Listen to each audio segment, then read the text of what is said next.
नमस्कार, आप देख रहे हैं प्राइम न्यूज। आपके साथ मैं हूं काजोल नारायण।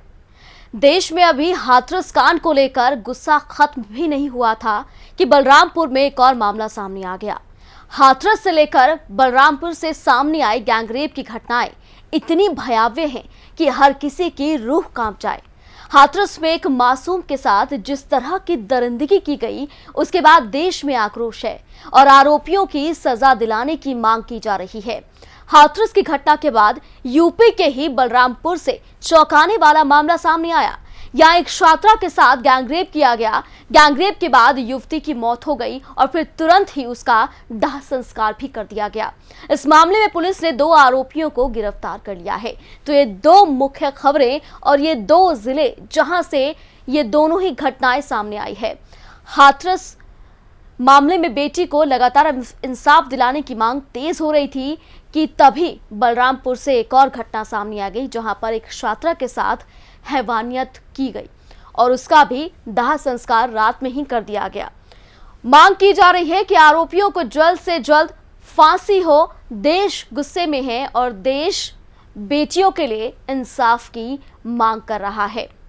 तो देश भर में आवाज उठाई जा रही है कि जल्द से जल्द आरोपियों को फांसी की सजा दिलाई जाए।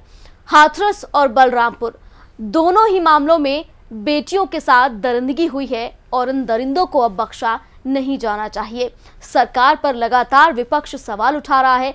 पुलिस की कार्यशैली पर देश का हर आम नागरिक सवाल उठा रहा है कि आखिर पुलिस ने आनन फानन में हाथरस की बेटी का दाह संस्कार क्यों कर दिया और परिवार को क्यों पास नहीं लेकर आए, परिवार को क्यों घर के अंदर बंद किया। वहीं बलरामपुर में भी पुलिस की कार्रवाई पर सवाल उठ रहे हैं कि बलरामपुर में जो बेटी थी, जो छात्रा थी, उसका दाह संस्कार रात में ही क्यों कर दिया गया।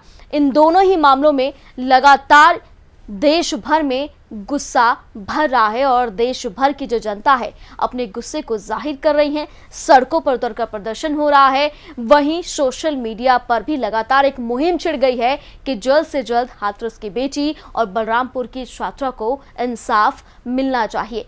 पीड़ित परिवार को भी लगातार सांत्वना दी जा रही है कि बेटी को इंसाफ जल्द से जल्द मिलकर रहेगा, क्योंकि लगातार ये मुहिम देश भर में छिड़ी हुई है। और पूरा मामला अब मैं आपको बता दूं कि हाथरस में 14 सितंबर को एक 19 साल की मासूम के साथ दरिंदगी की गई।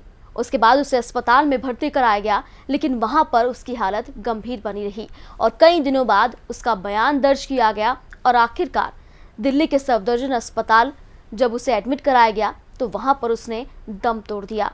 इतनी दरिंदगी उसके साथ की गई थी कि उसकी जीभ काट दी गई थी, उसकी रीढ़ की हड्डी तोड़ दी गई थी और फिर आनन फानन में पुलिस ने बिना परिवार की मौजूदगी की अंतिम संस्कार कर दिया। परिवार रोता रहा, बिलखता रहा, गिड़गिड़ाता रहा, लेकिन पुलिस पसीजी नहीं।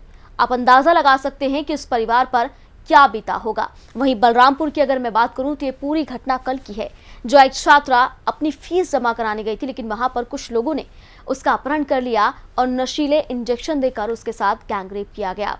वहीं जैसे इस घटना की सूचना परिवार को मिली, परिवार मौके पर पहुंचा और छात्रा को अस्पताल ले जाने लगा, लेकिन रास्ते में ही उसने दम तोड़ दिया और इस मामले में भी पुलिस ने रात में ही अंतिम संस्कार करवा दिया। हालांकि यहाँ पर परिवार के लोग मौजूद थे। तो 2 आरोपियों को बलरामपुर के मामले में गिरफ्तार कर लिया गया है। वहीं हाथरस मामले में 4 आरोपियों को गिरफ्तार किया गया है और ये जो 6 आरोपी हैं, इनके लिए लगातार फांसी की मांग की जा रही है। तो ये पूरा मामला आपको सिलसिलेवार तरीके से मैं बताऊंगी और प्राइम न्यूज भी लगातार मुहिम चला रहा है कि देश की बेटी को इंसाफ जल्द से जल्द मिलना चाहिए। और मेरे सहयोगी नितिन मेरे साथ जुड़ गए हैं। नितिन, हाथरस और हाथरस के बाद बलरामपुर, कहां है बेटियां सुरक्षित? बेटी पढ़ाओ का जो ये नारा था उत्तर प्रदेश में जब विधानसभा के चुनाव थे 2017 के, उस दौरान ये बोला गया था कि बेटी बचाओ बेटी पढ़ाओ, लेकिन यहाँ उत्तर प्रदेश में दिन में बेटियां नहीं बच पा रही हैं। अगर बच रही हैं तो पुलिस उन्हें मार दे रही है, रातों रात जला दिया जा रहा है। हाथरस का मामला सबको पता है, हाथरस में क्या हुआ। पहले उस बेटी के साथ सारे जघन्य अपराध जो उसके साथ होने थे वो सारे हो गए, फिर मामला उसका दर्ज नहीं किया। 8 दिन पुलिस को लग गए ये रेप की धारा दर्ज करने में पुलिस ने, फिर जब रेप की धारा दर्ज कर ली, जब उसकी मृत्यु होने वाली थी, मृत्यु हो गई, तो उसके बाद मेडिकल रिपोर्ट जारी करी जाती है कि उसको कहीं भी चोट नहीं लगी, ना उसके गले की हड्डी टूटी है, ना रीढ़ की हड्डी टूटी है, सारी चीजें उसमें लिखकर आई थी कि उसको कोई भी दिक्कत नहीं है। अरे तो जब दिक्कत नहीं थी तो 376 का मामला क्यों दर्ज किया गया काजोल? क्यों 4 लड़कों को जेल में डाला गया? क्यों एसआईटी बनाई गई? क्यों 25 लाख रुपया, क्यों घर, क्यों नौकरी दी गई? अगर उसके साथ रेप नहीं हुआ, उल्टा उसके परिवार के ऊपर मुकदमा दर्ज करना चाहिए था, क्योंकि उन लोगों ने झूठे मुकदमे दर्ज करवाए होंगे। बिल्कुल। और दूसरी चीज अगर हम देखें तो जिस तरह से एसआईटी गठित की गई, एसआईटी तो कई सारे मामलों में उत्तर प्रदेश में बीते दिनों गठित कर दी जा चुकी है। बीते 5 ऐसे मामले अगर मैं आपको उंगलियों पर गिनाऊं तो पहला ये पीपीई किट घोटाला था, जिसमें पीपीई किट कोरोना के नाम पर आई थी, उसमें घोटाले पर एसआईटी गठित की गई थी। उसके बाद कोरोना किट पर घोटाले की जो हुआ था उसमें एसआईटी गठित की गई है।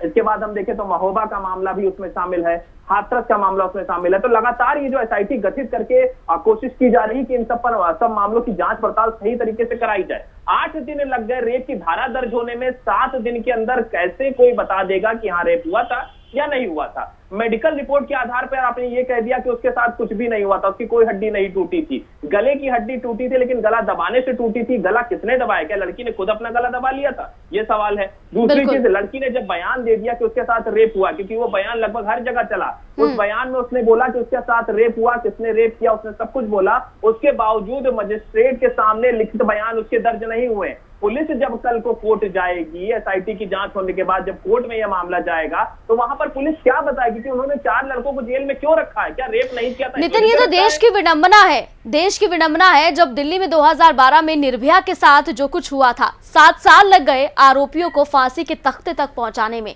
और हर दिन निर्भया की मां अदालत का दरवाजा खटखटाती हुई नजर आई थी। और अब ये दूसरी निर्भया हाथरस की। कब तक हमें इंतजार करना होगा? क्या 7 साल और लग जाएंगे या अभी जल्द से जल्द इंसाफ होगा? अरे शुक्र मनाइए काजोल की ये फास्ट ट्रैक कोर्ट है। फास्ट ट्रैक कोर्ट में 7 साल में अगर फैसला आ जा रहा तो बहुत बड़ी बात है। उत्तर प्रदेश में कहा गया है मुख्यमंत्री के द्वारा कि जल्द से जल्द इस मामले की जांच करी जाए, जो दोषी हैं उन्हें सजा दिलाई जाए। लेकिन उसके बाद क्या हुआ? हाथरस की घटना के बाद अगर हम देखें तो बलरामपुर में ऐसी घटना घटी, बुलंदशहर में ऐसी घटना घट चुकी है। लगातार ये घटनाएं घट रही हैं। क्यों घट रही है? क्योंकि लापरवाहियां हैं, पुलिस की लापरवाही है। हाथरस में विक्रांत वीर जो एसपी हैं वहां के, वो उन्नाव में भी एसपी थे। जब बिहार थाना वहां जो पड़ता है, वहां पर एक रेप पीड़िता अपना बयान दर्ज करवाने जा रही थी और उसे पेट्रोल डाल के जला दिया गया। उन एसपी के खिलाफ कड़ी कार्रवाई क्यों नहीं की जाती है? जब उन्नाव में वे एसपी थे उस दौरान, तब एक्शन क्यों नहीं लिया गया? और फिर हाथरस में उनका ट्रांसफर कर दिया गया, हाथरस में भी सेम घटना हुई है, आखिर उनके खिलाफ एक्शन क्यों नहीं लिया जा रहा है? क्या सिर्फ तबादला या सस्पेंड कर देना कार्रवाई होती है? क्या उनके खिलाफ एफआईआर नहीं दर्ज करनी चाहिए? बिल्कुल साफ तौर पर इसमें एफआईआर दर्ज होनी चाहिए थी। और ये सबसे पहले अगर हम देखें तो यहाँ पर जो महिला आयोग है, महिला आयोग को इस पर पूरे मामले पर संज्ञान लेना चाहिए था। महिला आयोग के पास इतनी शक्ति होती है कि अगर वो कमिश्नर के यहाँ एक तहरीर दे दे तो भी एफआईआर दर्ज हो जाएगी और एसएसपी साहब निपटा दिए जाएंगे। लेकिन उसके बावजूद कुछ नहीं हुआ। बिहार थाने की जिस मैं बात कर रहा हूँ, वहां पर जब विक्रांत वीर एसपी थे, एक रेप पीड़िता अपना बयान दर्ज करवाने जा रही थी और रास्ते में आरोपियों ने उसे पेट्रोल डालकर जला दिया था। 1.5 किलोमीटर तक वो पैदल चलती रही थी। फिर उसके बाद उसको अस्पताल में भर्ती कराया गया, उसको भी सफदरगंज अस्पताल लेके गए थे एयरलिफ्ट से। 44 घंटे उसने भी मौत और जिंदगी के बीच लड़ाई लड़ी थी, वो मर गई थी। वहां पर भी यही एसपी थे और हाथरस में भी यही एसपी हैं। तो ये सब जो आपने महिला आयोग बना रखे हैं, आपने पुलिसिया सिस्टम बना रखा है, आपने एसआईटी गठित कर दी है, ये जांच कब करेगी? जब क्या मृत्यु होने के बाद? बिल्कुल नितिन, और क्यों ऐसा होता है जब इतने महिला आयोग बनाए गए हैं? पुलिस प्रशासन देश की सुरक्षा के लिए, देश की जनता की सुरक्षा के लिए, बेटियों की सुरक्षा के लिए एंटी रोमियो स्क्वाड बनाया गया है। देखिए, मैं ये नहीं कह रही हूँ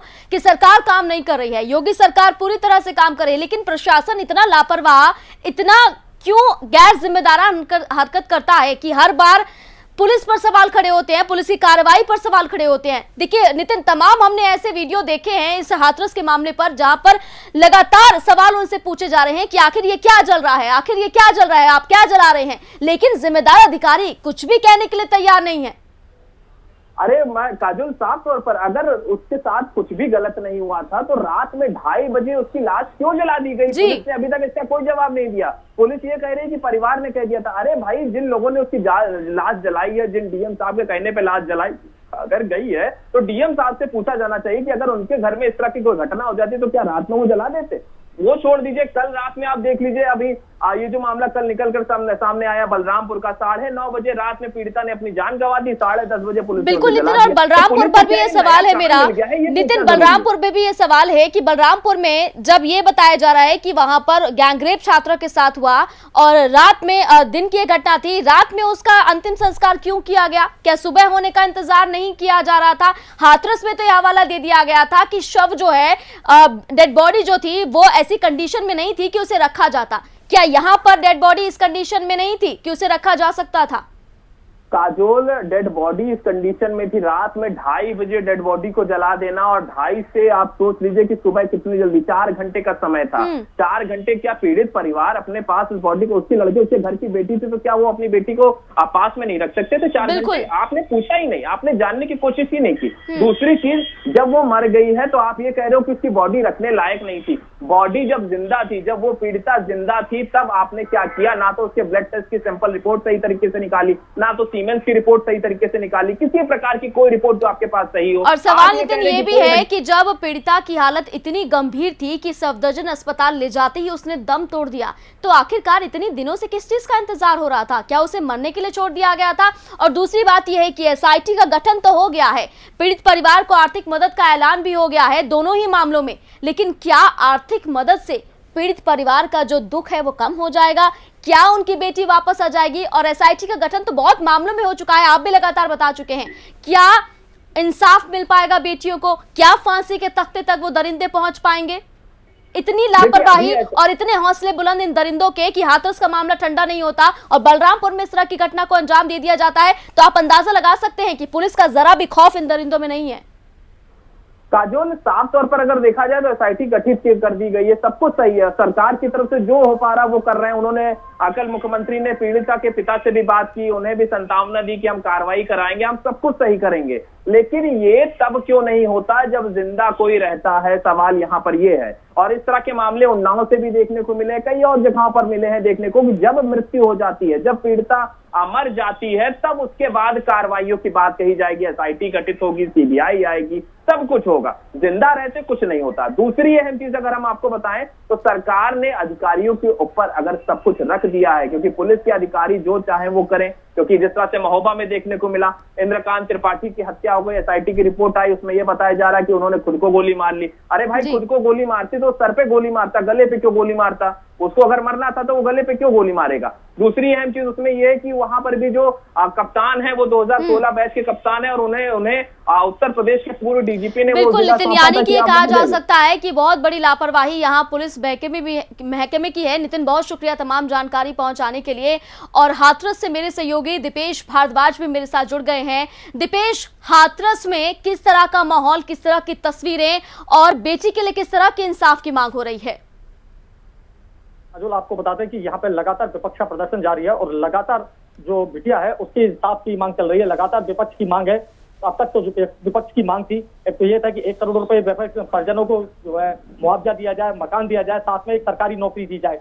विपक्ष की ये मांग तो लगभग सरकार ने पूरी कर दी है कि मुख्यमंत्री योगी आदित्यनाथ ने पीड़ित पक्ष को 25 लाख रुपए का नगद धनराशि का मुआवजा और एक मकान और साथ ही परिजन को एक सरकारी नौकरी देने की घोषणा कर दी है। वहीं अब विपक्ष की मांग है कि जल्दी से जल्दी इनको जो हत्यारे हैं उनको फांसी की सजा दी जाए।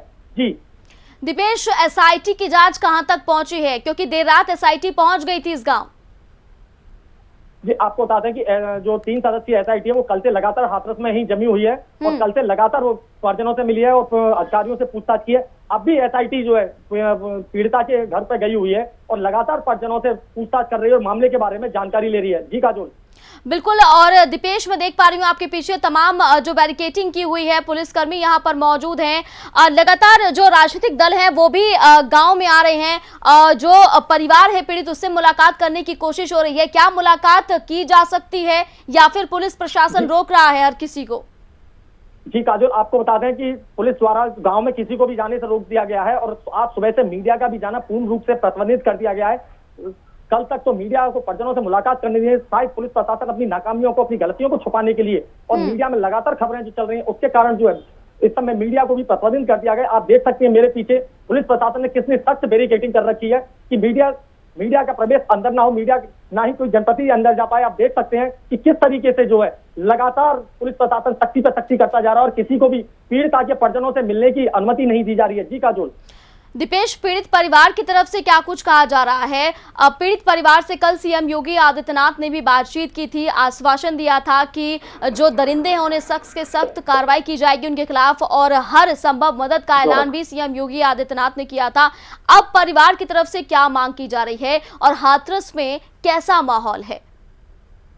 परिजनों की तरफ से लगातार मांग उठ रही है कि जो हत्यारे हैं उनको जल्द से जल्द फांसी या उम्र कैद की सजा दी जाए, यही परिवार की मांग है। और वहीं जो परिवार जो है, वो जो पुलिस ने जो उनके साथ अन्याय किया है कि परसों रात उनको उनकी बिटिया का चेहरा भी नहीं देखने दिया और सीधे सीधे उसका अंतिम संस्कार कर दिया, तो परिजनों की मांग है कि ऐसे अधिकारियों के खिलाफ भी कार्रवाई की जाए और साथ ही हत्यारों को जल्द से जल्द फांसी की सजा दी जाए। जी काजोल। बिल्कुल दीपेश, और ये भी जानकारी मिल रही थी कि महिला आयोग की टीम जी यहाँ पर पहुंचने वाली है और वहां के जो डीएम है, वहां के जो एसएसपी हैं, उनसे बातचीत होगी, ऐसी कोई जानकारी? अभी ताजा मामला काजोल ये है कि अभी जो है कांग्रेस के प्रियंका गांधी, राहुल गांधी और जो है प्रदेश अध्यक्ष अजय प्रकाश लल्लू यहाँ पहुंचने वाले हैं, जो रास्ते में बताए जाते हैं। वहीं जो है महिला आयोग ने भी यहाँ की घटना का संज्ञान लिया है और यहाँ के अधिकारियों की लापरवाही को लेकर उन्हें सम्मन देने की तैयारी की जा रही है।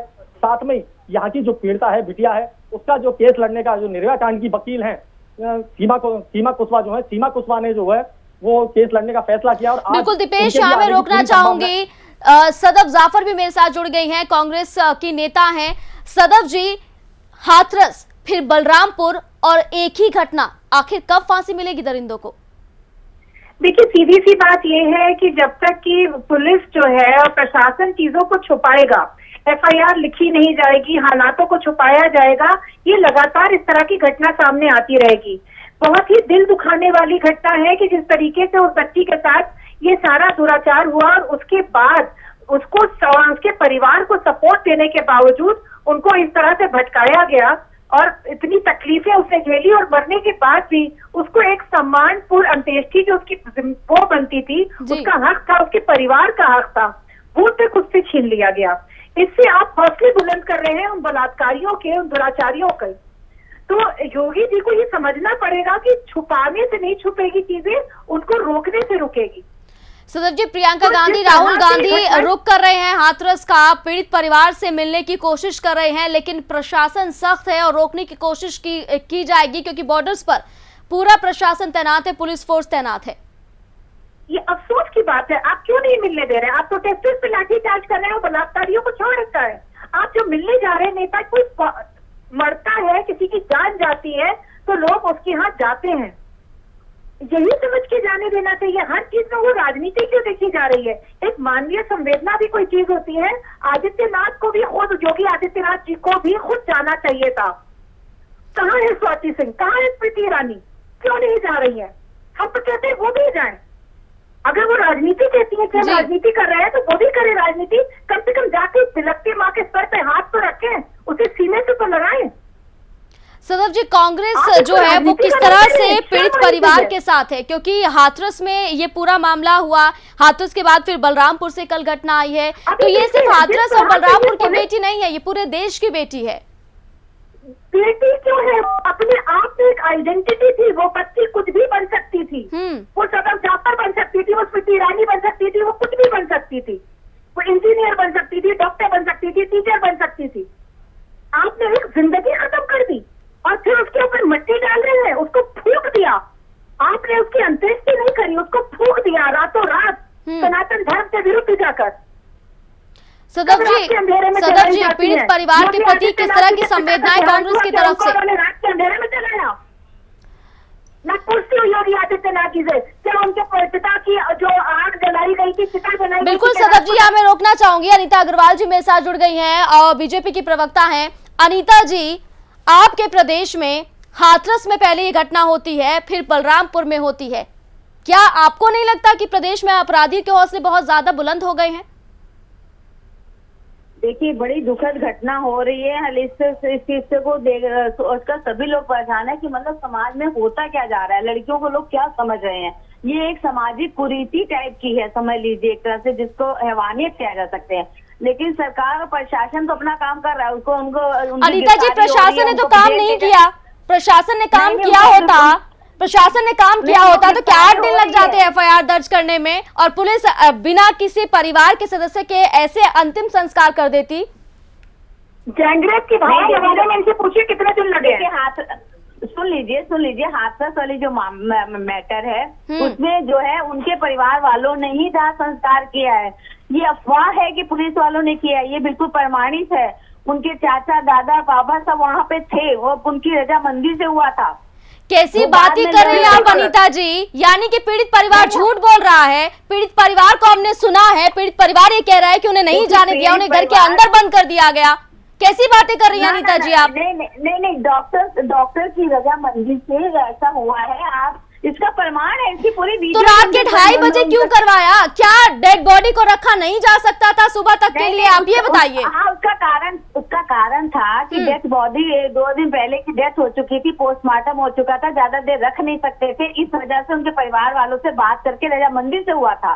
बिना रजामंदी की नहीं हुआ, डॉक्टर की सलाह से हुआ है। सदब जी क्या कहेंगे आप इस पर? बिल्कुल गलत बोल रही है ये, पुलिस बिल्कुल गलत बोल रही है, बिल्कुल गलत बोल रही है। परिवार बिलखता रहा, वो तड़पती रही माँ, अरे भैया, उसको लगातार मीडिया कवरेज करता बिल्कुल, रहा। आप दोनों को यहाँ मैं वो रोकना जमीन चाहूंगी। पे मेरे सहयोगी लगातार दीपेश बने हुए हाथरस से। दीपेश, अभी अनीता अग्रवाल जी मेरे साथ जुड़ी है, बीजेपी प्रवक्ता है, वो कह रही हैं कि डॉक्टर की रजामंदी से अंतिम संस्कार हुआ है, परिवार के सामने हुआ है। क्या सच्चाई है इसमें? काजोल, इसमें बिल्कुल ये झूठ है कि डॉक्टरों की मर्जी से अंतिम संस्कार हुआ है। परिजनों की जो मर्जी से संस्कार हुआ था, हम लोग वहां पे मौके पर मौजूद थे। परिजनों को जो है पुलिस के द्वारा कमरे में उनके घर के अंदर बंद कर दिया गया था और जबरन उनकी बिटिया को शमशान घाट ले जाया गया। बिल्कुल दीपेश, यहाँ मैं रोकना चाहूंगी। दीपेश, यहाँ मैं रोकना चाहूंगी। अनीता जी, आपने सुना, अब जवाब दीजिए। देखिए, हमारे पास इसका प्रमाण है, हमारे पास इसका वो है कि वो उसके परिवार के लोग वहाँ क्या मौजूद थे। क्या परिमाण है? आप बताइए अनीता जी, क्या परिमाण है आपके पास? वहाँ की वीडियो है, पुलिस वालों ने वहाँ पे वहाँ के वीडियो प्रशासन ने बोला है, तो डॉक्टर ने बोला, अनीता वहाँ जी के वीडियो लोगों तो ने हमने देखी है। वहाँ पर पूछा जा रहा है, जो अधिकारी वहाँ पर हैं, कि यहाँ क्या चल रहा है, क्या चल रहा है, बताइए यहाँ क्या चल रहा है। लेकिन यहाँ पर अधिकारी कुछ भी बोलने के लिए तैयार नहीं है। आखिर क्यों ऐसा हुआ? देखिए क्यों ऐसा हुआ, हमने बताया ना कि वो 2 दिन से उसकी डेथ हो चुकी थी, पोस्टमार्टम हो चुका था, इतनी शव वो था, इस वजह से डॉक्टर की सलाह दुनिया की तमाम साइंस डेवलप हो चुकी है। लास्ट ये बाद में लोगों ने 12 घंटे नहीं रखी जा सकती फैला थी। दिया है। बिल्कुल, आप दोनों का बहुत शुक्रिया प्राइम न्यूज के साथ जुड़ने के लिए। तो देखिए किस तरह से आरोप प्रत्यारोप लगातार लगाए जा रहे हैं, लेकिन देश की बेटी थी और देश इसके लिए इंसाफ मांगता रहेगा। और प्राइम न्यूज भी हाथरस की बेटी के लिए, बलरामपुर की बेटी के लिए लगातार मुहिम चलाता रहेगा।